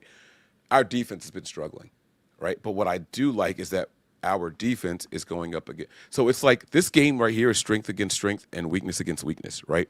The Eagles' offense is clearly their weakness, right? They just haven't been able to score points consistently with their starters in there, right? The Niners' defense hasn't been able to stop teams consistently with our starters out there.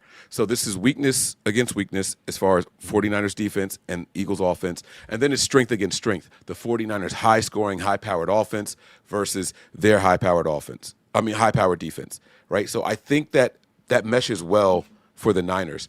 The question is, what does the special teams look like? Like, how are the Eagles ranked in special teams this year? And I don't know. I'm asking. I'm going to have to type it up and try to Google it. I can really tell quick. you. All right, there you go. Because that's going to play a role in this game. Special teams is going to play a role in this game. I like our kicker a lot, but we got to see what happens. The Niners got a call on them that still pisses me off about the leverage over the center or, you know, whatever that penalty was, and we don't even line people up over the snapper on field goal kicks. So as long as we don't get bullshit calls like that, we'll be okay. From what I'm seeing, they are 13th. Or sorry, not 13th. 21st. The Eagles are 21st. Yes. Special teams. I'm trying to see if there's something that's more recent than this. Okay. The NFL. Well, whatever it is that you're looking at, where are the Niners on that list? Second. Oh, come on. Only and behind by the way, the Seahawks. I do not want Niner fans, listen to me. Hear me clearly. We got to stop crying about this official that's an Eagles fan, and we got to go against them, and they're 8-1 when he's calling. Stop it. I'm going to tell you guys to stop it, okay? Every official that is reffing for the NFL probably want to become an official because they love the NFL. So first of all, it's usually a second-tier job for them, number one. Number two, everybody has a favorite NFL team, and they sometimes have to call games for those teams. We are not going to be the 49ers. We're not going to live up to that moniker, all right? We have whoever we have. So just stop with they're prepared already. Like, I can't see it enough with this whole, like, oh, man, it's unfair. Like, they're stacking the odds against us, and they got this guy going in there, and he's going to call all the plays. Just stop. Just stop. If we go out there and we handle business, we should be expecting it no matter who the official is, who the officiating crew is. We have to play ahead of the officiating crew, penalty-free, and we have to go out there and try to beat the opposing team. It's always, no matter what NFL team you are, no matter what fan base you're in, it's supposed to be you versus the team and the officials. Everybody's got to look at the game the same exact way. So I don't want to hear that excuse. I hate hearing it from the Niner fans. I couldn't believe how quickly they said, as soon as they announced who the officiating crew was, it was like, oh, man, that's not fair. It's not fair. Shut the fuck up. Stop crying. Stop crying. Go out there and play football. I don't want to hear it. I don't want to hear it. Agreed. It is what it. Conversely, though, it was funny how Eagles fans were already celebrating it. Oh, we got our guy. Fuck yeah, he's an Eagles guy. It's like, and then they're in the chat like, I don't want to hear any excuses about the ref. It's like, how can you simultaneously be celebrating it and then being like, nope, bitching aloud? If they're gonna win, they're gonna win. I don't think that the refs necessarily gonna fuck them. Did they lose because of Bill Vinovich last week? No. Did it pour salt on the wound because I hate Bill Vinovich? Yes. But didn't the 49ers have less penalties than the Seahawks last week? I don't off the top of my head. I'm pretty sure they did. Yes. Yes, they did. Yeah, they did. Yeah. It's more so the let me see, I have it here. Penalties. Yep, 5 for 21, Seattle, 3 for 31, San Francisco. Yeah. Like, come on. If we're going to lose, we're going to lose. We're not going to blame the officiating crew. Yeah. Don't put them in position to decide the game. How about that? Take the play call, take that ability out of their hands. Go out there and handle your fucking business, man. Yeah. That's it. I don't give a shit I don't care if it's Eagles fans in the stripes this week. Yeah. I don't care. Go out there and handle business. That's it. Yep. That's it. They have reviews, they have challenges and all that shit. You do what you got to do. That's it. Handle your business.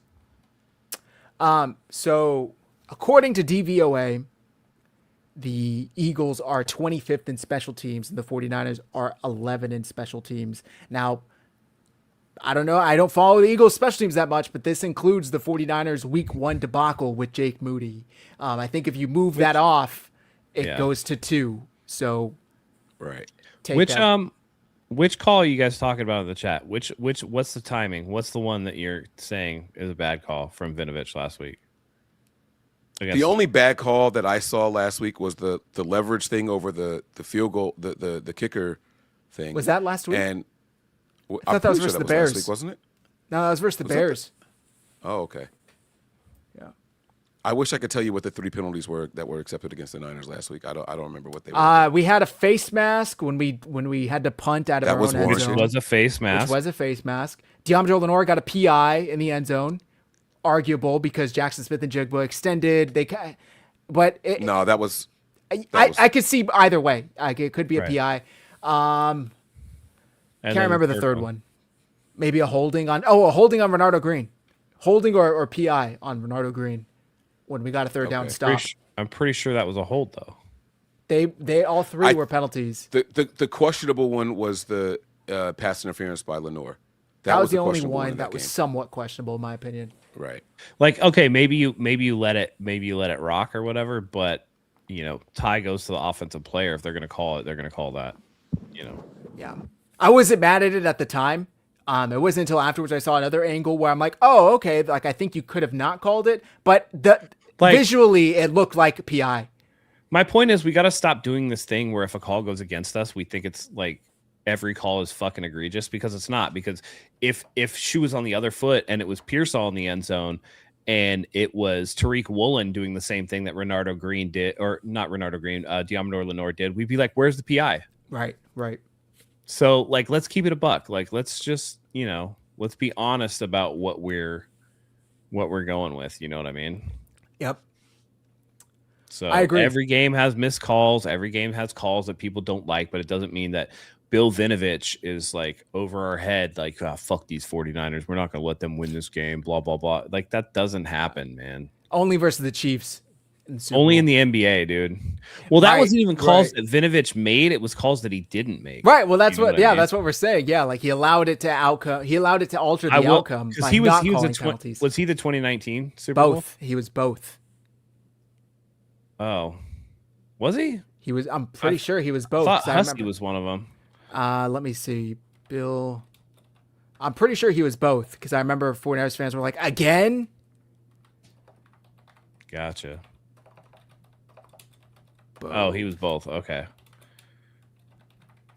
The only call that I thought was bullshit that Vinovich made was the OPI against George Kittle. In the first Super Bowl? Yeah. Yeah. That was horse shit. But because it was such a nothing like extension, that happens in every game. Oh, they were hand fighting the whole way down, right? Right. And happened to. It was kind of like a get off me thing, right? Yeah. It's BS. best pass that Jimmy Garoppolo threw as a 49er. And it didn't count. Yep. Didn't count. It went on later in the game, and actually that was the other call that he didn't make that I thought, like, more than the no holding against Nick Bosa thing, the not calling the helmet-to-helmet contact on Jimmy Garoppolo that clearly concussed him because he clearly played like shit after that. Yep. That was kind of whatever.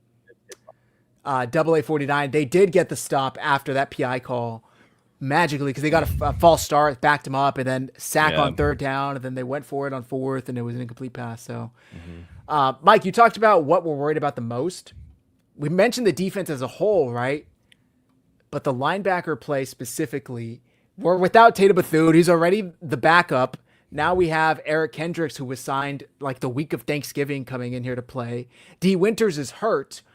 We signed Kaiser White, but he didn't get promoted to the active roster. So it's going to be either Curtis Robinson, Jalen Graham, Luke Gifford, who is also hurt. The linebackers are really, really terrifying me, to be honest with you. Going up against a guy like Saquon Barkley, who is going to break arm tackles, who is going to run right through them. These linebackers need to be on point. And my only hope is that the run defense looked like a hair better with Eric Kendricks in there over Tatum Bethune after Bethune got hurt.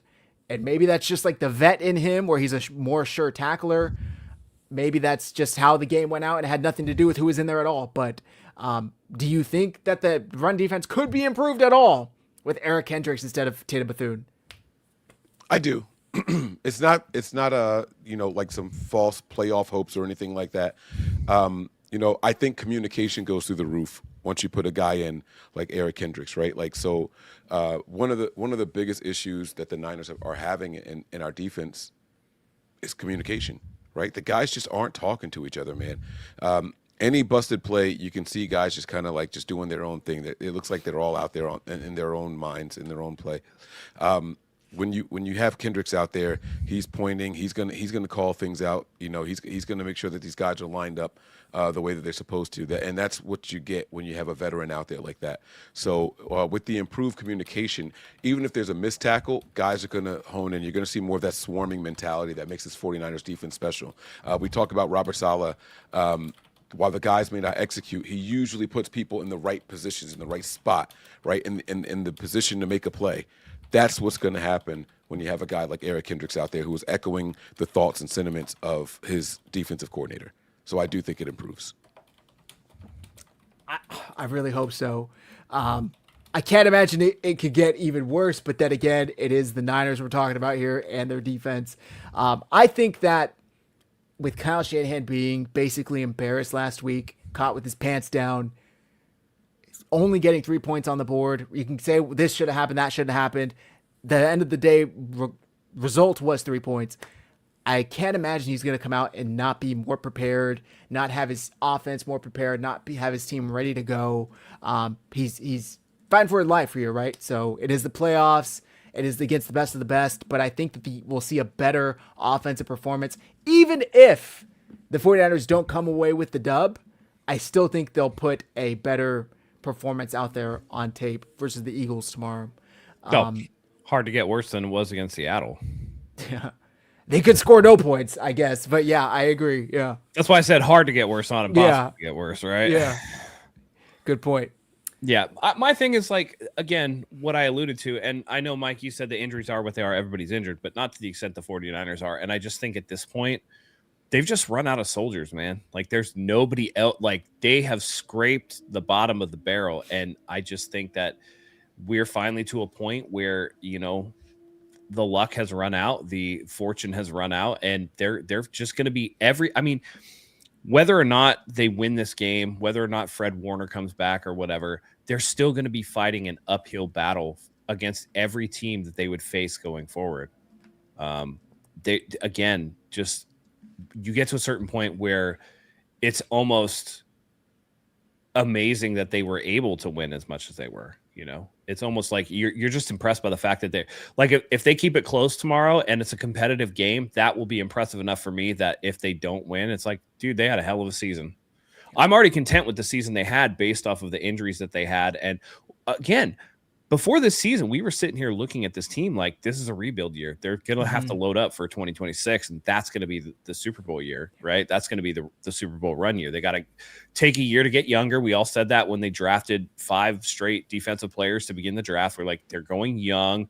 This is how you got to do it, but this may be a tough year, and I think we were all on board with that. But for them to go through they went through and to win 12 games, again, it's all icing on the cake at this point. Anything that they do that's good, to me, the season's already been a success, all things considered. So my worry is that, again, they just don't have enough horses in the stable left to keep up with the Eagles. Yeah.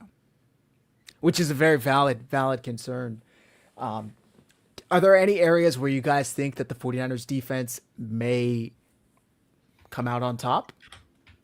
Third downs.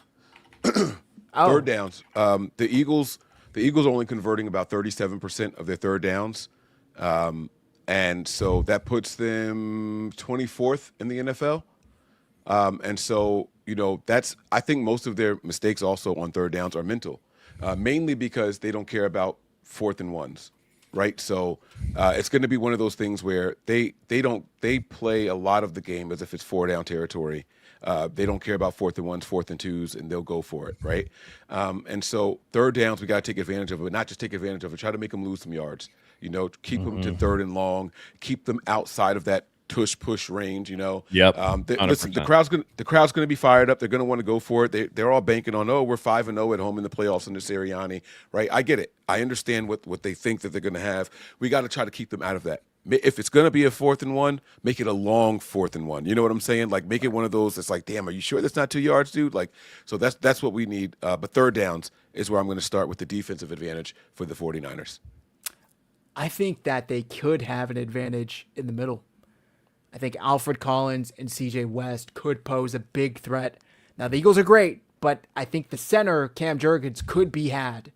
And I think that if you're able to get interior pressure on Jalen Hurts and somehow not give up, contain on the edge, that could cause them into some bad decisions. That can cause them into some turnovers. That can cause them into some errant passes. So I think this needs to be a game where Alfred Collins and CJ West get out there and get a lot of snaps because they're clearly talented, right? Like, they can clearly get the job done. I think Alfred Collins may be our best defensive lineman already. And I don't know if that's a hot take. I don't know how you guys feel about that. What, Mike? You don't agree? No. I said it when everyone was talking about C.J. West and Williams, and I was like, that guy in the middle, guys, I really, really like him. The one thing that stood out to me after we drafted him, I didn't know much about him, I'm going to be honest with you. After we drafted him, I went back and looked at the tape and all that stuff. I was like, this guy's motor is incredible, and he gets his hands up if he can't get home. If he realizes the pass play, he throws those big paws up, and I loved it. And he's lived up to it. This young man is worth the draft pick. He's clearly been my favorite pick that the Niners have made along that defensive line. And not to take anything away from Williams. Williams, you can see the difference when he's out there and he's not out there in the run game, right? So I don't want to take anything away from him at all. But that expectation came with being the first-round pick. Right, but it was Alfred Collins that people were like, "Why did we get this guy? What is he going to do? Who is he?" And the more I broke down film on him, if his college tape from the colleges, it was this guy. This guy's got something to offer, guys. And then C.J. West quickly became a fan favorite. So I was always sticking with Collins, and I like what you said, man. I think he can go out there and make a difference in this game. Sweet. All right, let's get into our offensive and defensive predictions of the game, and then we're going to wrap up. It's getting late both here on the West Coast and the East Coast. Mm-hmm. Defensive predictions. Mike, who do you got for defensive player of the game for the 49ers? All right, this is going to be a tough one, man, but I'm going to take some – maybe I'll call it low-hanging fruit. I'm going to call it low-hanging fruit here. I'm going to go with the Amador Lenore. I'm kidding. I'm lying. Jair Brown. Surprise, surprise, surprise, right? I'm going to go with Jair Brown. There's going to be a lot of people from Jersey out there supporting him in the crowd and all that. And I do think that the Eagles are going to try to take some shots. I think that the communication is going to be improved this week. And he's going to have a couple of PBUs in this game that we're going to need, and he's also going to get a pick. I think that the Niners keep this game closer than what the Eagles want it to be. They want to try to make one of those emotional deep shots, and Jair Brown's going to come away with a bobbled pass.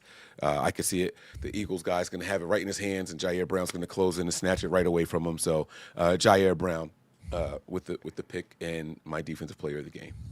Okay, Matt. I'm gonna go. Man, I'm gonna go with the other defensive tackle. Last time I was on here, I was talking about Alfred Collins making a statement, and I believe Alfred Collins did he force a fumble? I'm pretty sure he forced a fumble, or got a sack, which I said he was going to do. I'm going to go with CJ West, who has been putting together better and better tape as the season has gone along. I think that he's going to do a good job of run stuffing, and this is going to be a game that Saquon Barkley is going to struggle to get going. I think that they're going to, like you said, Zach, put interior pressure on Jalen Hurts. It's really the only area where the 49ers can get pressure. So while it may not show up on the stat sheet as much, I think that CJ West is a very disruptive force in the game. Okay. I like that. For me, I'm going to go with the other one who I just mentioned, Alfred Collins, because I do think that he has an advantage, at least matchup wise. The guy plays great. He plays like a veteran. He carries himself like a veteran. He's got that big play, like knack for it. So I'm going to say Alfred Collins shows up in his first playoff game, and I'm going to say he has like 5 tackles and a sack. Maybe even a batted down pass, who knows? But he's legit. He's going to be a good player for the 49ers for a long time to come. Just remember that when you see players being written off in the preseason, rookies being written off in the preseason before they've even taken their first snap in the NFL. Mike, offensive player of the game. At first, I started out saying that this is going to be a George Kittle type of game, but Vic Fangio and his defense, they typically do well against tight ends. So I'm going to switch it a little bit and go with. Oh man, this is a tough one, man. I'm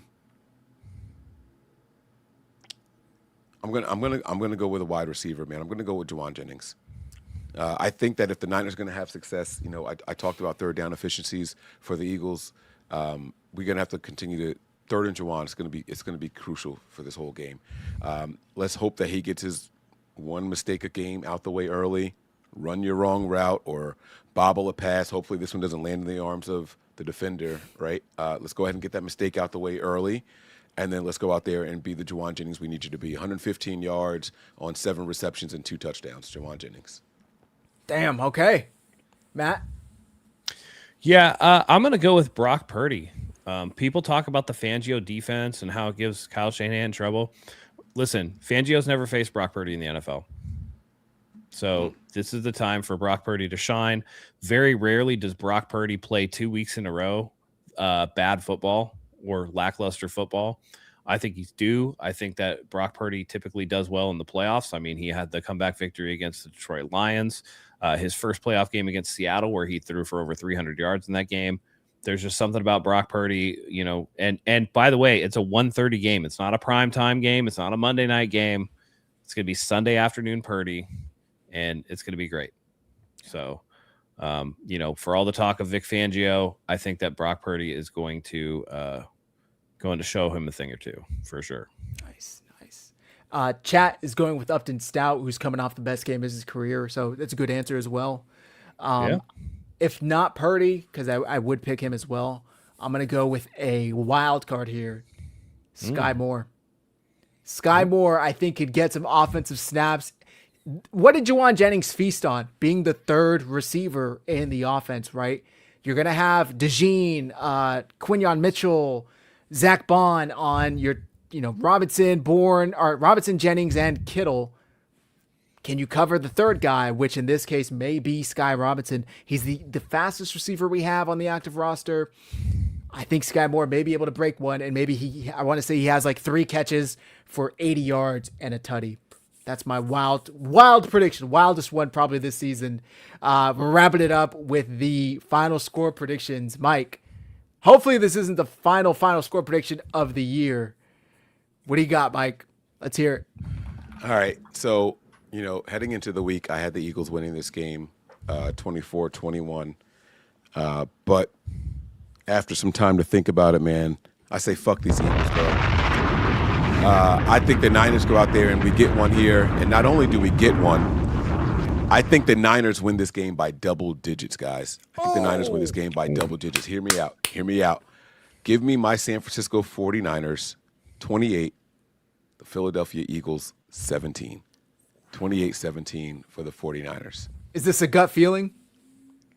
This is not a gut feeling. This is this is hopes and wishes. This is hopes and wishes. I'll take it. I'll take it either way. My gut has been on fire all year long, man. But I just don't have one in this game, so we'll see. I'll take it either way. Matt, what do you got?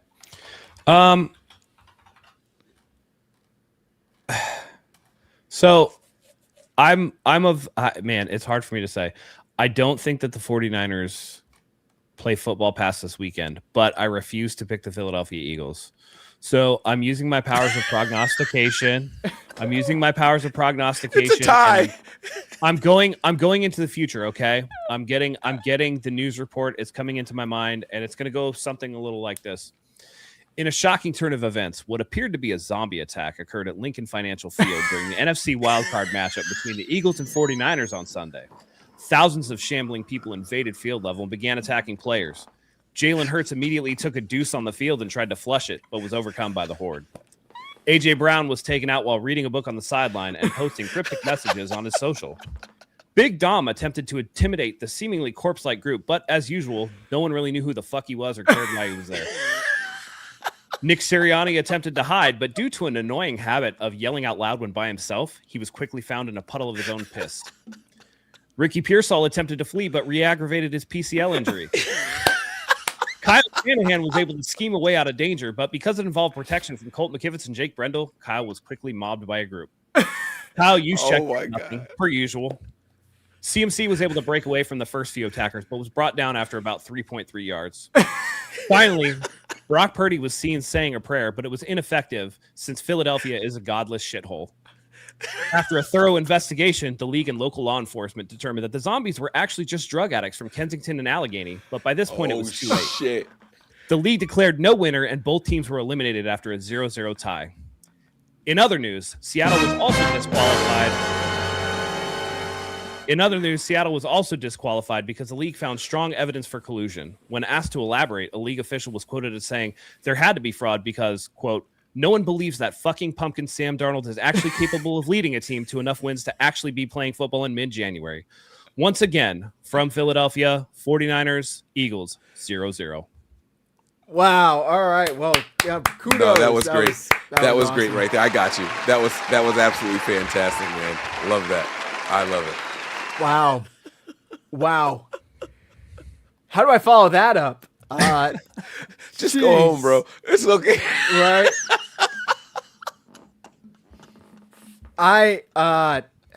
We should clip that out, by the way. Yeah, put that out as a clip. definitely.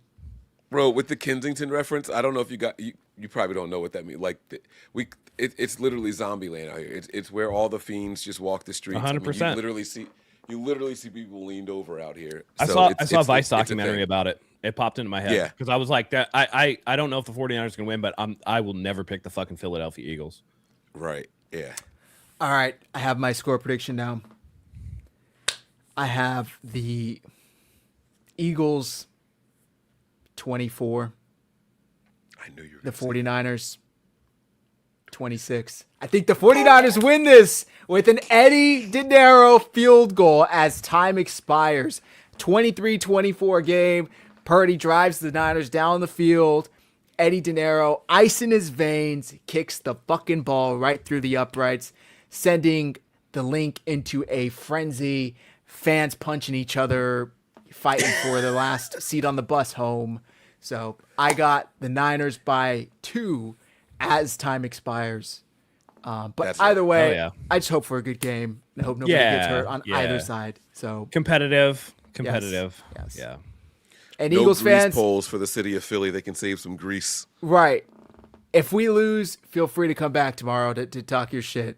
It is what I'm it sure is. They will be. Yeah. I'm sure they'll be back. Yeah. Yeah. Absolutely. And we'll be going live tomorrow on Nothing But Niners also before the game too. So that's always going to be fun. Yep.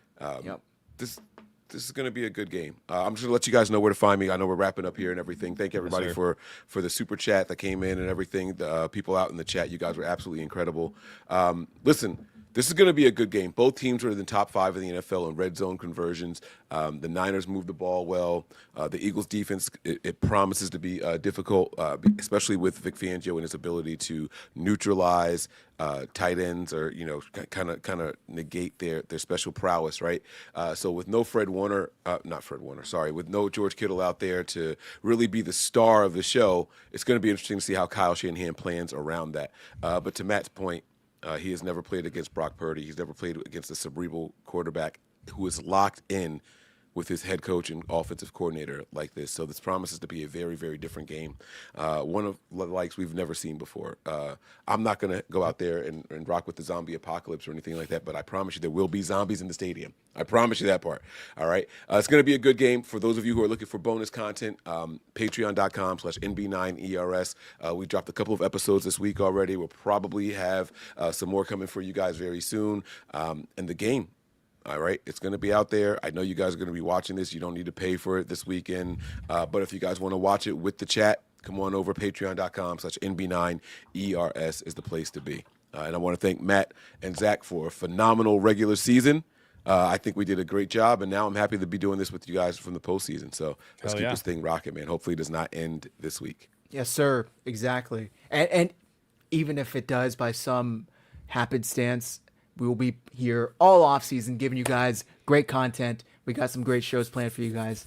I'm glad you guys liked the predictions, by the way. We got to clip Matt's. Matt, do us a favor. Take us home. Yeah, absolutely. Look, it's playoff football. It's always fun to see playoff football. Last year was disappointing. We didn't make the dance, and everybody was like, man, what do we do? How do we get back? We were all worried about the cap. We were all worried about, who we were drafting, getting older, this and that. And I think we've all can say we've been pleasantly surprised by this team given the circumstances. So enjoy a competitive game. That's all we want, right? Competitive game. However the chips, fall, then it is what it is. So I'm looking forward to it. I know the guys are here too. We want to thank you guys for joining us here tonight. We couldn't do this without you. So for Zach, for Mike, for myself, we love having you here. And until next time, go Niners.